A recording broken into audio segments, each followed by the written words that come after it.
chambers. Both my phones are off.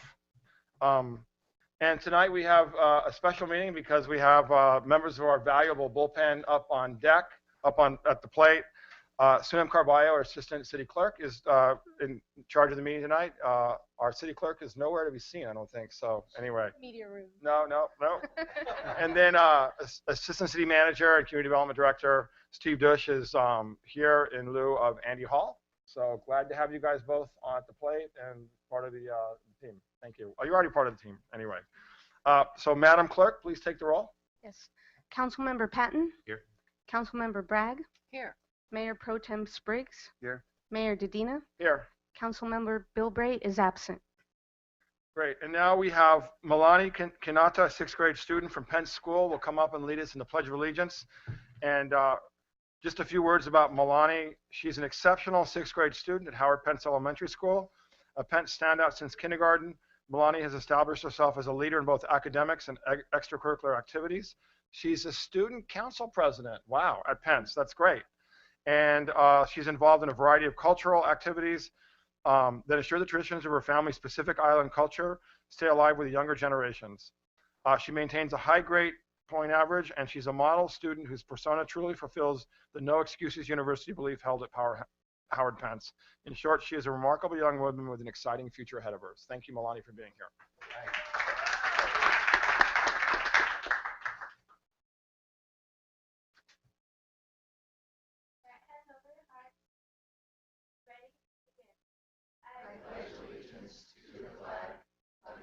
States of America, and to the republic for which it stands, one nation, under God, indivisible, with liberty and justice for all. Thank you very much. Thank you.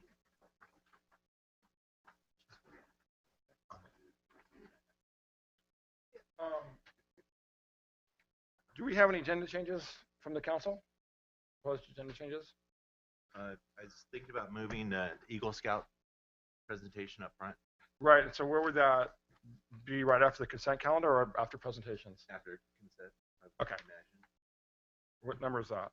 Oh, 5.1. Okay, so 5.1 would be 4.1? Right, I'm having technical difficulties with mine. Do we have to vote on that? No, as long as the council's in agreement, that would be fine. Okay, so we're fine. Okay, good. So 5.1 to before 4.1 after the consent calendar. Any other changes? I know that we had a recommended staff change, taking item 5.3 before 5.2. That's okay with everyone? Good. Okay. Yeah, that makes sense. And now we have the. We're having technical difficulties over here. We neglected to grab a paper agenda, but I was trying to find the agenda item that was for our appointment to the art board for the sports district. And That's item 2.6 2.6, consent thank calendar. you. Okay. If we could pull that. If we could. Okay. It's actually 5.5. Wait, I'm sorry. Are we doing? So never mind. We'll just deal with it when we get there. Okay. Fine, it's not a consent item. I won't pull it. Okay. Okay. Let's go back. Pardon me, folks. Pardon the confusion. I would like to pull item 2.6.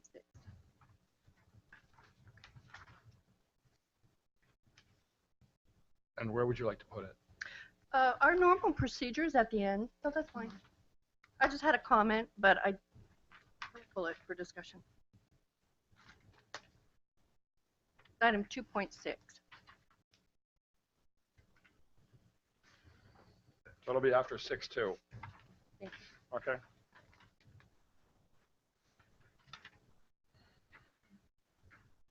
All right, we have the.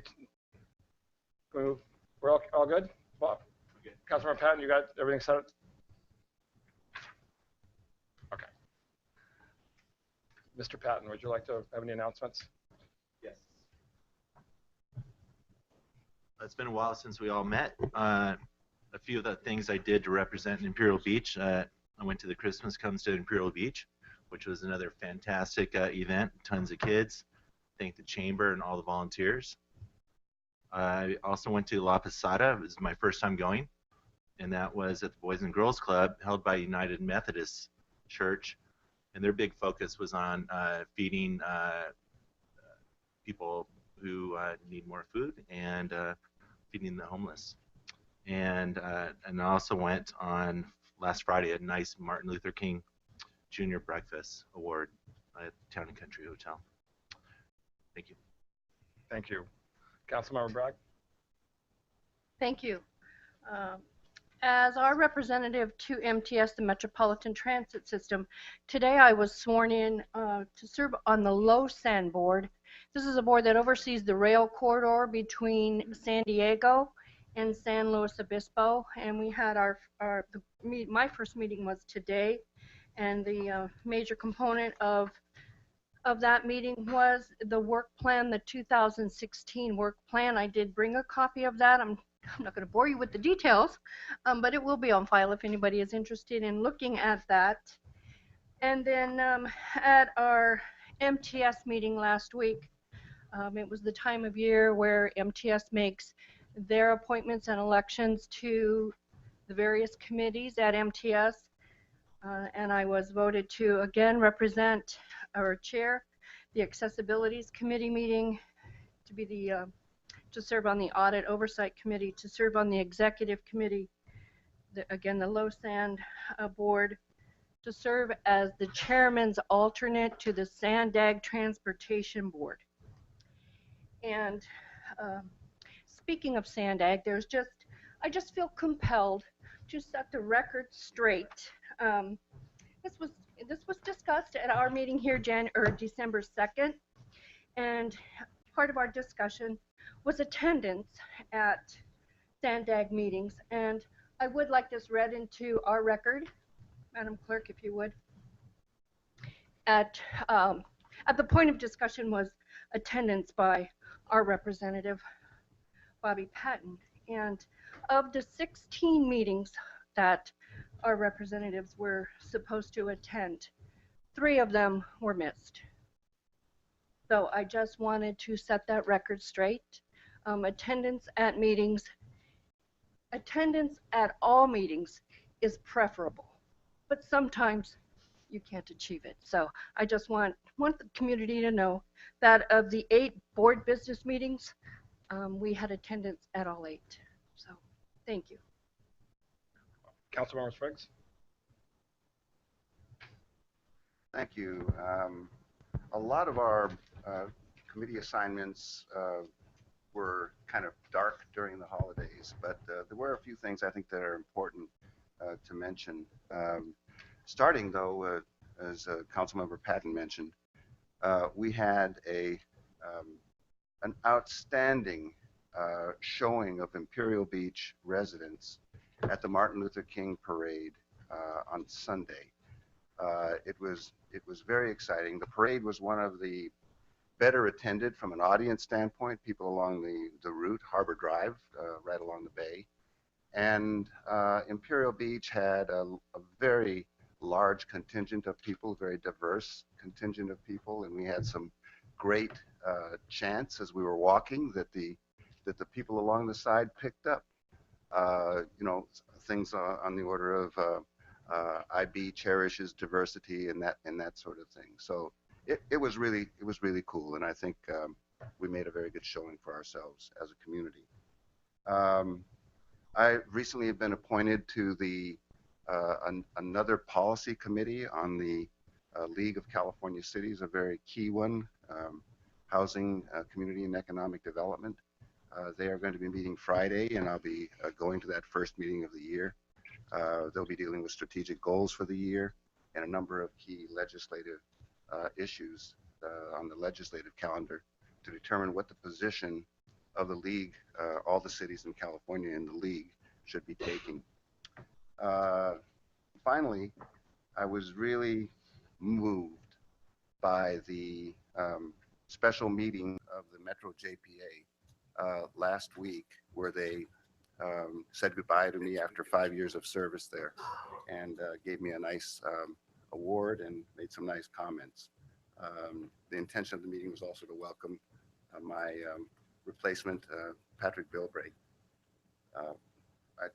I had to leave early, so I don't know whether he made it there or not. But it was really a very moving ceremony, and I really appreciate it very much. And I look forward to supporting my colleague in his work on the commission. Thanks. Great, thank you guys. Just to update you, Councilmember Spriggs and I met with Sandag CEO Gary Gallegos to talk about our service on the Sandag board. Made it very clear that we had very specific objectives about receiving increased funding for active transportation and safe route to schools, especially.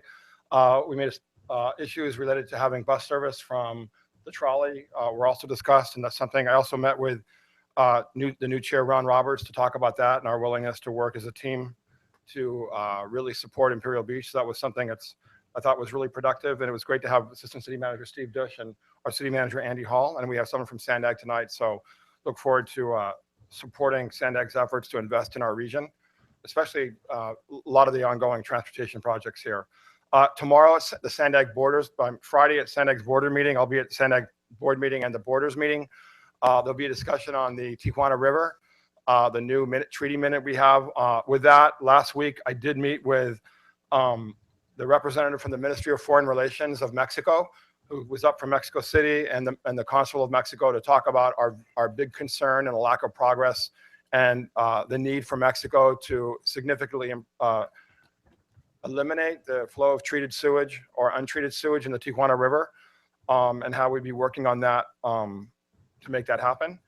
And on Friday, I met with Congressman Scott Peters to talk about our concern about the impact of flows of sewage in the Tijuana River on naval operations, and the need to clean up that river and the impact it's having on naval operations at Ream Field, and more importantly, potentially to have on the impact of the new naval base, the SEAL team training base. So it's something we're very concerned about.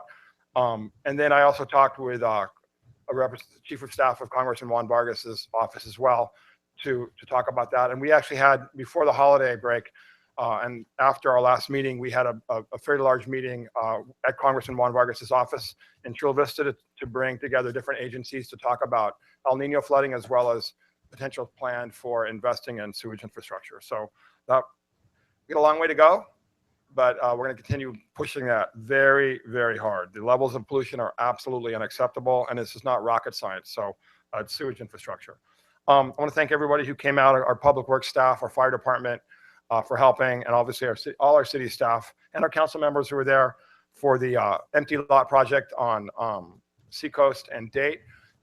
This is really, that project really came out of this council's commitment to changing the way we deal with blight and code enforcement. And I'm going to always quote you, Councilmember Patton, about nickel and diming our residents. And I think what we're not, the old school model of focusing on the length of someone's RV, or whether they have a jet ski in their front driveway, and not focusing on empty lots filled with garbage and surrounded by chain link fences, is something that's the past. And I think the city staff and our public works staff and our city manager and assistant city manager and this council are completely on board with really being strategic about making sure we attack the blight in this community, in the city, and more importantly, involve the community in that process. So it was a really, really positive event, and I'm really glad we started there. But we didn't start there because last year the city tore down chain link fences on our Bayshore Bikeway, old chain link fences.